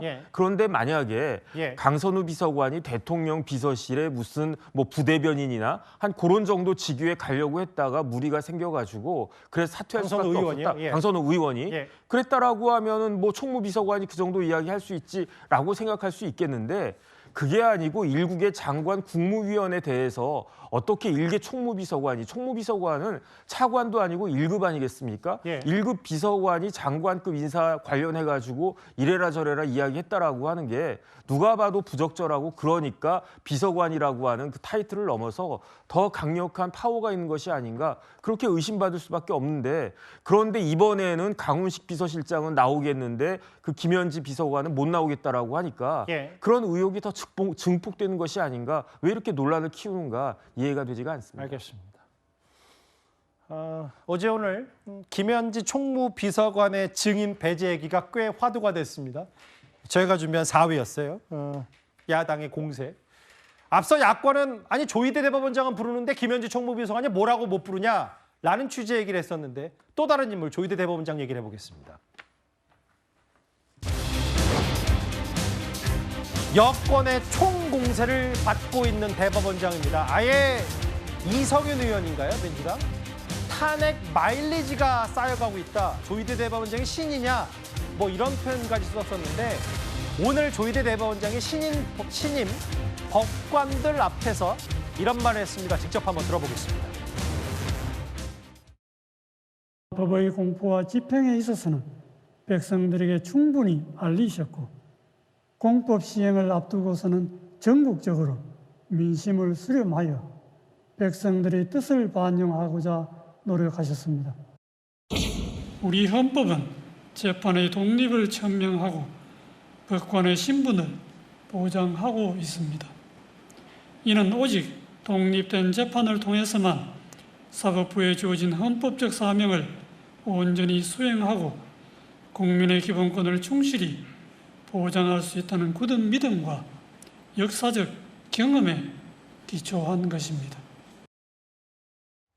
최근에 이제 세종대왕, 조선시대의 법치, 왕권 강화를 위해서 법치를 쓰지 않았다는 취지의 얘기를 했었는데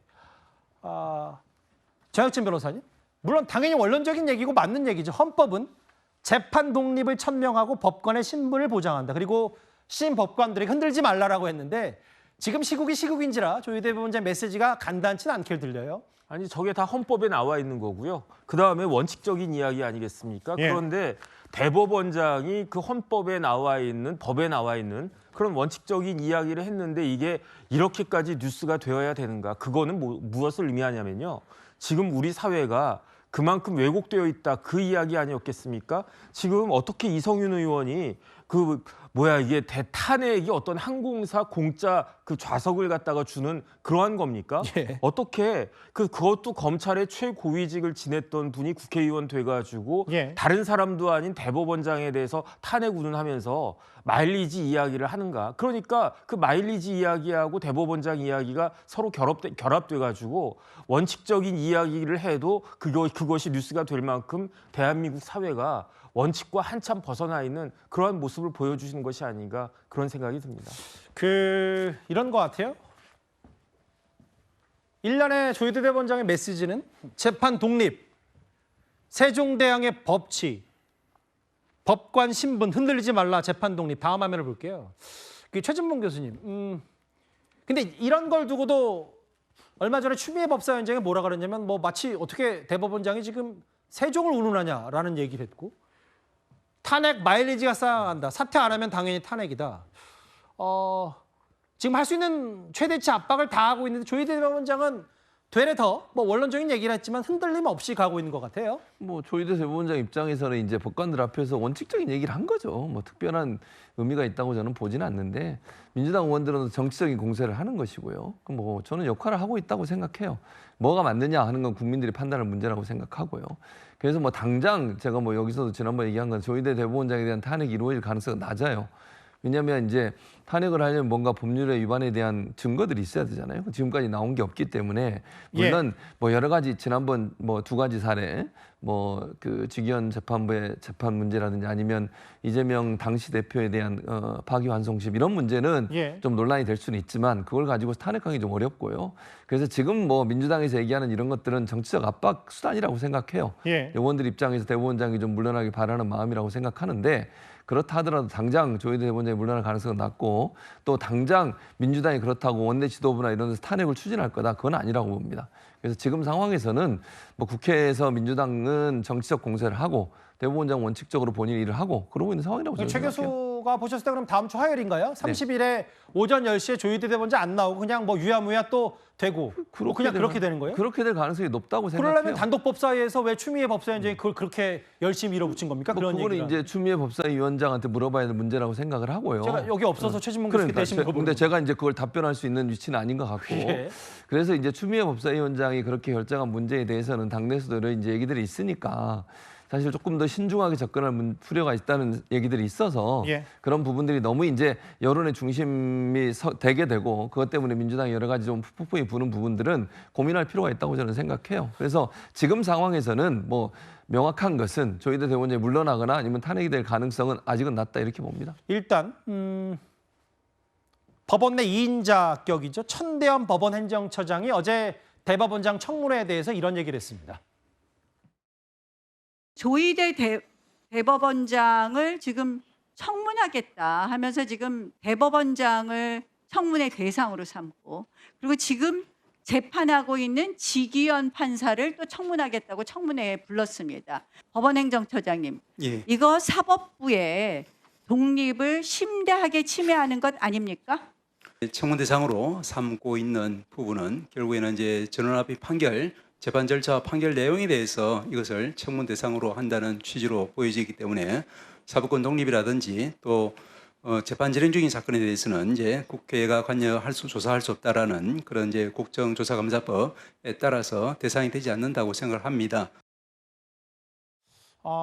이제 그런 건 있을 거예요, 장혜유 변호사님. 아까 최진봉 교수도 비교적 온건하게 이 대법원장 청문회가 실현되기는 어렵지 않냐라는 취지로 얘기를 했다면 굳이 이제 법원의 이런 독립과 혹은 여러 재판 맞는 이제 판사들의 독립권 흔들림 없이 이런 거에 대한 메시지는 오히려 여당의 강경파들이 부각시켜준 측면 아니냐 이런 분석은 어떻게 판단하세요? 일단 이 천대엽 법원행정처장도 좀 부적절하다는 취지로 이야기를 하는데 이제 국정조사 및 감사에 관한 법률을 약간 이제 선회해서 확대해서 청문회에도 이 재판 진행 중인 사건에는 청문 대상이 될 수 없다라고 이야기를 한 것 같습니다. 다만 지금 천대엽 법원행정처장이 이야기한 것처럼 재판의 내용과 절차 중에 내용에 대해서는 청문을 하겠다고 민주당이 이야기한 적이 없고 그 절차, 대선을 앞두고 평균 전원합의체 3년이 걸리는 그 절차를 무려 9일 만에 선거 코앞에 둔 임박한 시점에 파기환송을 한다라는 게 납득되지 않는다는 건 이건 민주당 지지자들만 제기하는 문제는 아닙니다. 거기에 대해서 현직 부장 판사들도 법원도 이 부분에 대해서는 지금이라도 유감 표명해야 되는 거 아니냐. 이런 사법부의 불신을 초래한 부분에 대해서는 어떤 입장인지를 묻고 있는 부분이 있어서 여기에 대해서 그렇다면 지금 청문회가 가장 유효한 수단인지에 대해서는 물음표가 있지만 언젠가 사법부가 답변할 의무는 국민 앞에 놓여져 있다고 생각합니다. 알겠습니다. 5차례나 지금 보신 그대로 독립을 언급했는데 물론 당연한 얘기고 중요한 얘기고 원론적인 얘기긴 합니다만 지금 때가 때인지라 조희대 대법원장의 저 목소리가 간단치 않게 들립니다. 재판 독립. 그럼 다음 주제에서 조희대 대법원장과 가장 대척점에 있는 인물 얘기를 해보겠습니다.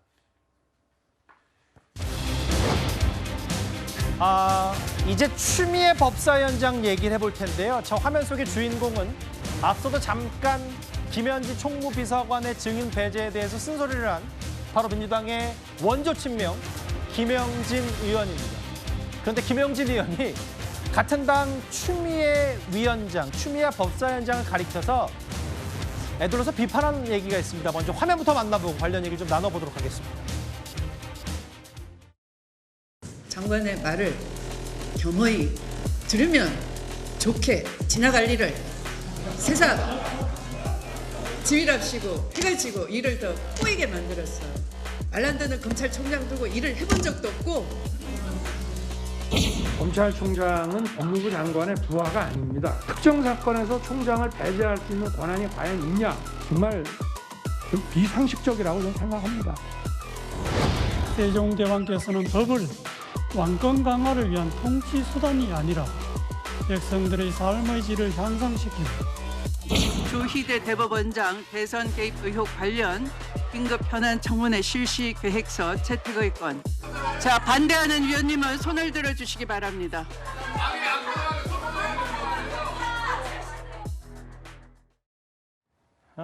일단 이런 추미애 의원을 향한 애들론 쓴소리 혹은 고개를 갸웃그렇게 만드는 얘기는 제가 한 게 아니라 김영진 의원이 먼저 했어요. 이현정 의원님. 네. 추미애 의원의 전쟁 결과가 적절하거나 좋았던 기억은 없다. 당내에서도 이런 목소리가 제법 있는 모양입니다. 그렇죠. 최근에 이제 뭐 여러 가지 기사나 어떤 우리 방송의 이슈나 이런 걸 보면 추미애 위원장이 차지하고 있는 비중이 꽤 큽니다.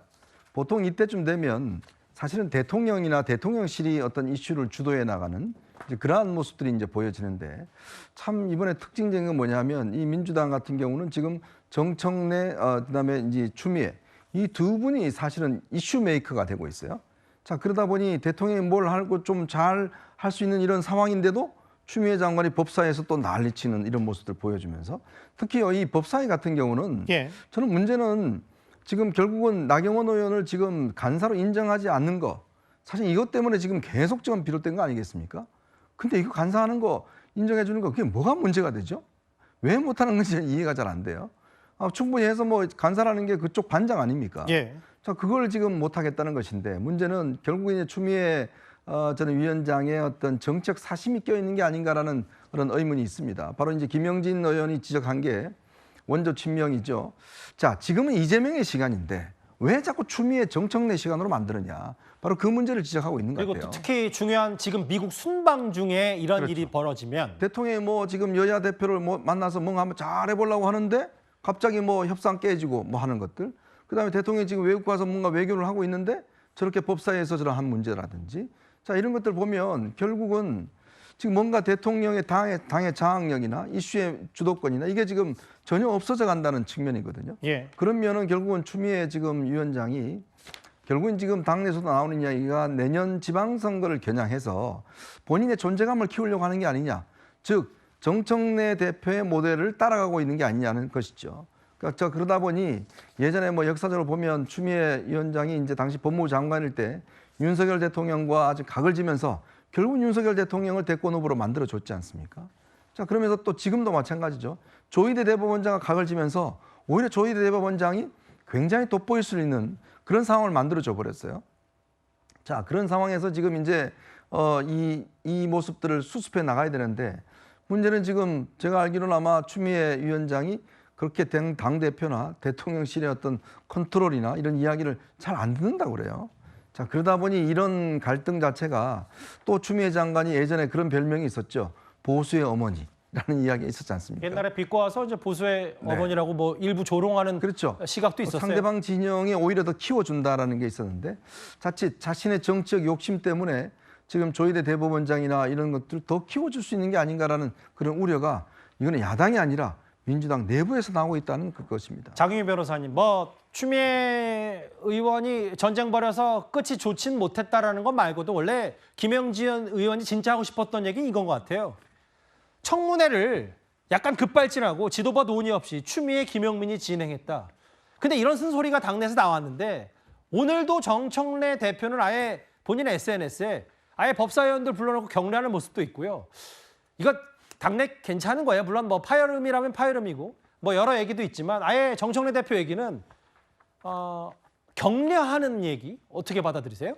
일단 당내 여러 의견이 나오는 것 같고 지금 대법원을 이 대상으로 해서 청문회를 진행한다는 건 상당히 무게감이 있는 겁니다. 그리고 그 필요성이 이제 지난 5월에 있었던 대법원의 이제 판시에 대한 문제의식에서 출발하는 건데 시간적 격차가 있잖아요. 물론 일부에서는 대선을 치르고 그럴 수 있는 경황과 조건과 여건이 되지 않았다라고 합니다만 일부 국민들께서는 왜 지금 이 시점에 이런 문제 제기를 하지? 이 부분과 관련해서 납득을 못한다고 의견을 주시는 분들도 있고 그러니까 신중할 필요가 있는데 거기에 대해서 당 지도부와 매끄러운 협의 끝에 좀 전략적으로 청문회를 하기로 결론이 난 건 아닌 것 같습니다. 그러니까 민주당에서도 이런 절차에 대해서 문제의식을 갖고 계시는 분들이 있고 그리고 청문회 자체가 민주당에서 추진했던 뭐 당론이나 여러 다수의 의견의 어떤 그 결과라고 보기는 어려운 부분이 있어서 이런 의견들도 다 모아서 그리고 실제로 그 청문회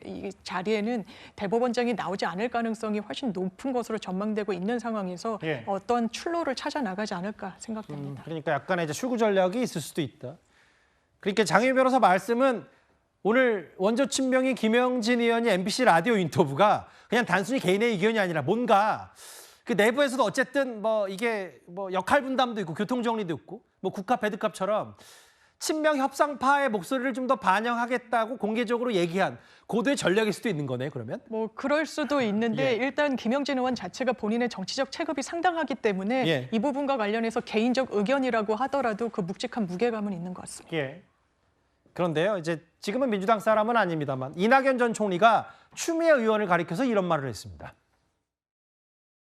당내 공천을 좌지우지하는 힘은 강성 지지층 개딸들에게 있는 것 같고 개딸들은 과격하고 공격적인 걸 더 좋아하니까 자꾸 그쪽으로 맞추려고 하지 않나 싶어요. 그건 본인에게도 손해가 된다는 생각을 좀 했으면 좋겠는데 아니, 그분들이 다들 뭔가의 그 컴플렉스가 있거나 극복해야 될 과제가 있거나 하는 분들이 저를 공격함으로써 그런 영업에 도움받고자 하는가 봐요. 정혁진 변호사님. 이낙연 전 총리 말 맞다나 정말 그들에게는 컴플렉스가 있다고 생각하세요?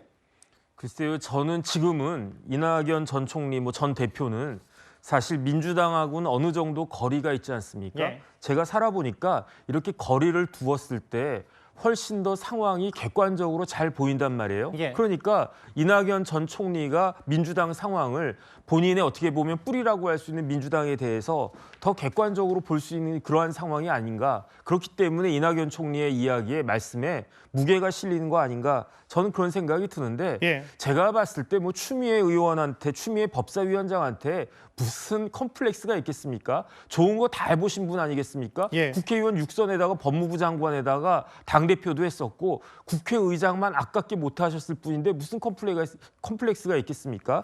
컴플렉스가 있는 게 아니라 욕심이 많은 거 아닌가 저는 그런 생각 들고요. 그래서 일단 경기도 지사든 뭐든 한 다음에 어차피 이재명 대통령 천년만년 하실 것도 아니니까 그 다음 차기를 노리는 것이 아닌가 저는 개인적으로 그런 생각 들어가지고 이런 부분들에 대해서 민주당이나 추미애 의원이나 다 이낙연 총리의 말씀 지금은 별로 마음에 들지 않을 수 있을지 몰라도 쓴소리이겠지만 이럴 때일수록 더 잘 새겨들어야지 되는 것이 아닌가 그런 생각 듭니다. 저는 이렇게 생각해요. 이낙연 전 총리는 저런 말씀을 하실 자격이 없다고 생각해요. 본인은 민주당의 대선 후보로서 경쟁도 했었는데 지고 나서 본인이 어쨌든 경선을 지고 나서 이재명 그 당시 후보를 적극적으로 도와주지 않았을 뿐만 아니라 윤석열 당시 후보하고 경쟁할 때 본인을 따르던 사람들이 지지했던 사람들이 윤석열 후보를 지지를 했어요. 본인은 이번 대선에서 김문수 후보를 지지를 했습니다. 그럼 지금 와서 민주당 얘기하고 이러시는 거 저는 적절하지 않다고 생각해요. 당을 이미 나가셨고 다른 정당도 만드셨고 이랬으니까 거기서 열심히 하시면 된다고 저는 생각하고요. 어쨌든 이제 추미애 지금 의원이나 이런 분들이 당원들에게 당원들의 목소리에 더 많이 귀 기울이는 것은 아마도 제 생각엔 지금 보면 공천도 마찬가지고 결정 과정에서 민주당 같은 경우에 당원들의 목소리가 많이 반영이 되고 있습니다. 그런 부분들이 영향을 미치지 않았다고 볼 수 없어요. 저는 그것도 영향을 미쳤다고 봅니다. 그래서 그런 부분들이 물론 뭐 대중들의 결정이 모두 다 맞다 이렇게 보기는 어려울 수 있습니다. 그러나 당의 주권은 당원들에게 있기 때문에 당원들의 목소리를 들으려고 하는 부분들을 꼭 나쁘다고 볼 수는 없고 다만 저는 이제 거기다 한 가지 좀 말씀드리고 싶으면 정무적 판단은 반드시 해야 된다고 생각해요.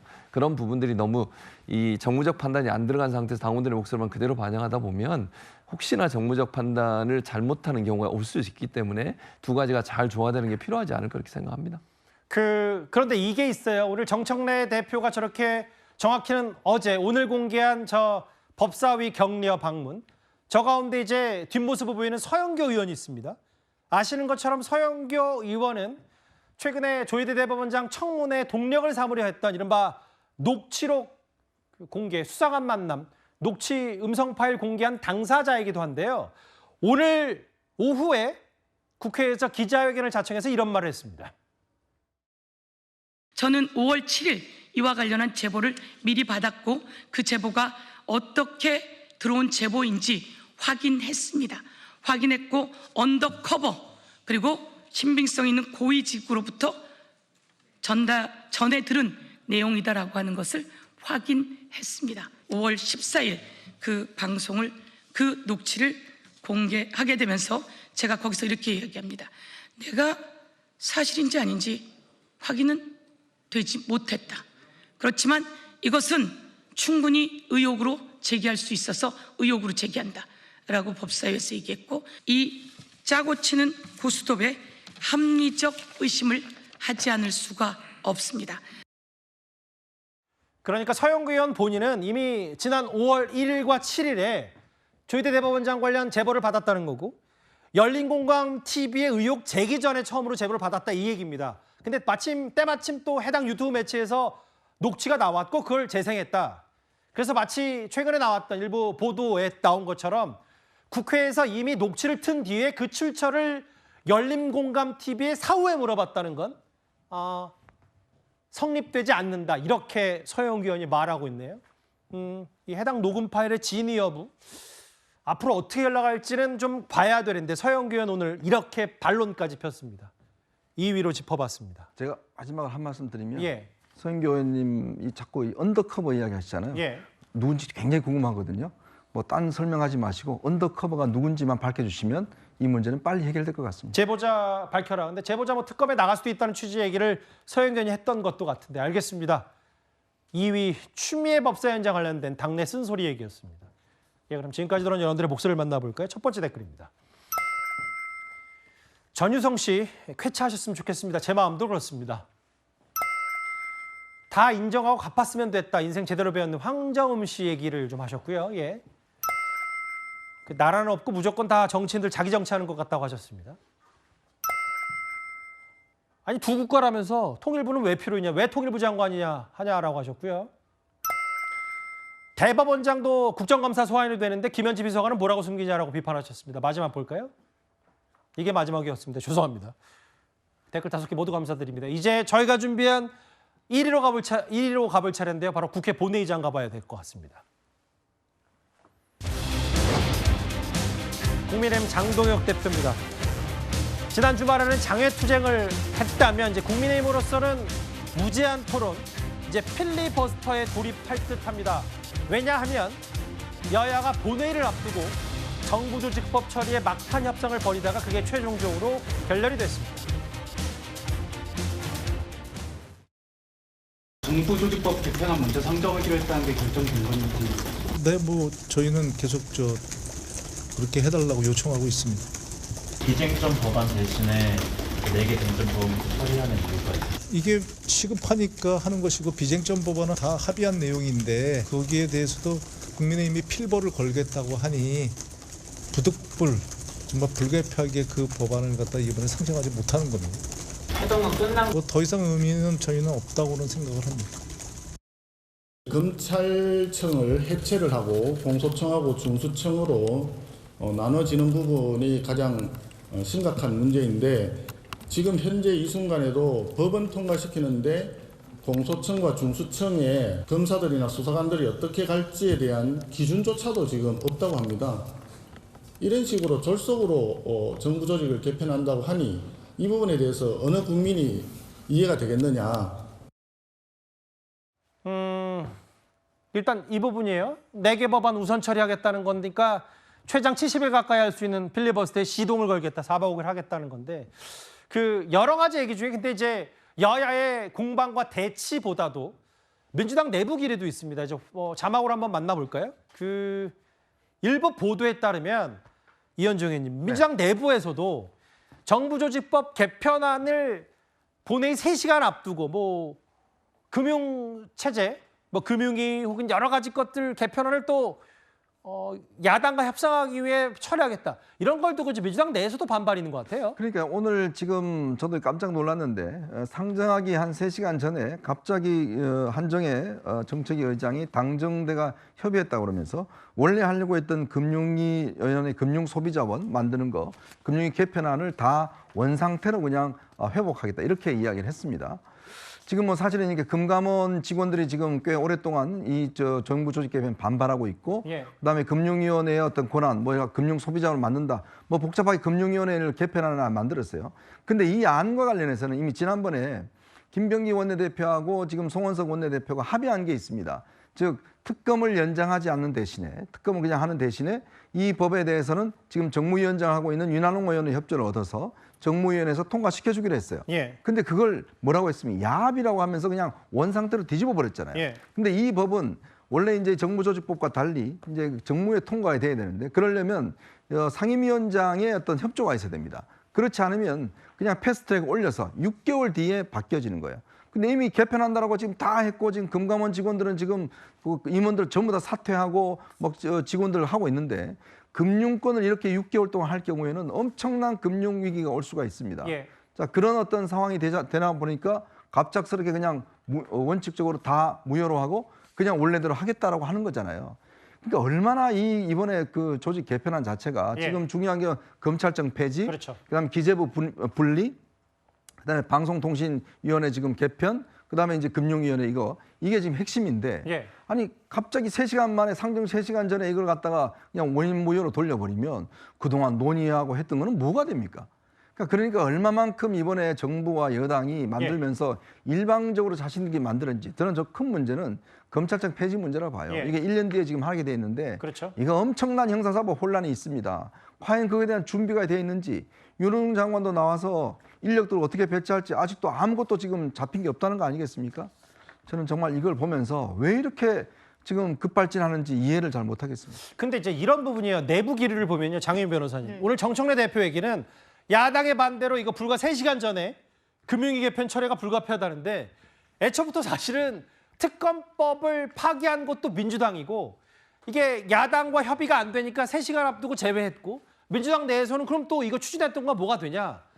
애초에 정부조직법 개편안의 주어가 야당과의 협상이 아니라 민주당 내에서 교통정리가 안 됐던 건 아니에요? 이게 합의라는 게 정말 이 국민의힘의 의견이 반대여서라기보다는 현실적으로 필리버스터를 모든 법안에 대해서 다 하겠다고 하지 않았습니까? 그럼 지체가 되고 이 부분과 관련해서 적시에 법안 처리가 되지 않았을 때 특히 이 금융체제의 개편과 관련한 문제는 금융시장에 던지는 여파가 상당히 크기 때문에 이 부분을 계속 한다 안 한다라고 하면서 이 부분이 마침표가 찍혀지지 않았을 때 시장에 가야 닿을 수밖에 없는 그 유동성 그리고 그 불확정성을 우려한 결과물로 보이는 부분이 있고요. 여기에 대해서 송원석 원내대표는 뭐 언제는 우리랑 합의했냐? 그러면 필리버스터에 대해서 뭐라고 이야기하실 건지 좀 되묻고 싶습니다. 잠시만요. 그 관련해서도 조금 전 국회 본회의장으로부터 속보도 들어왔는데 한번 제가 길지 않게 핵심 내용 짚어보겠습니다. 맞아요. 막판 협상이 결렬돼서 여당 단독 처리가 됐고 이제부터 여당 단독 처리, 야당의 필리버스터 4박 5일 무제한 토론도 진행이 되는데 29일까지 한다. 정혁진 변호사님. 아까 이현정 의원도 언급하셨다시피 결국은 78년 만에 검찰청 폐지. 이게 가장 국민의힘에서 야권으로서 받아들일 수 없는 부분인 겁니까? 이거는 그 야권으로서 받아들일 수 없는 게 아니라요. 국민으로서 받아들일 수 없는 겁니다. 그러면 지금 모든 전산이 다 검찰을 중심으로 형사사법 시스템이 되어 있는데 당장 이야기 들어보면요. 검찰청인 사람들 이야기 들어보면요.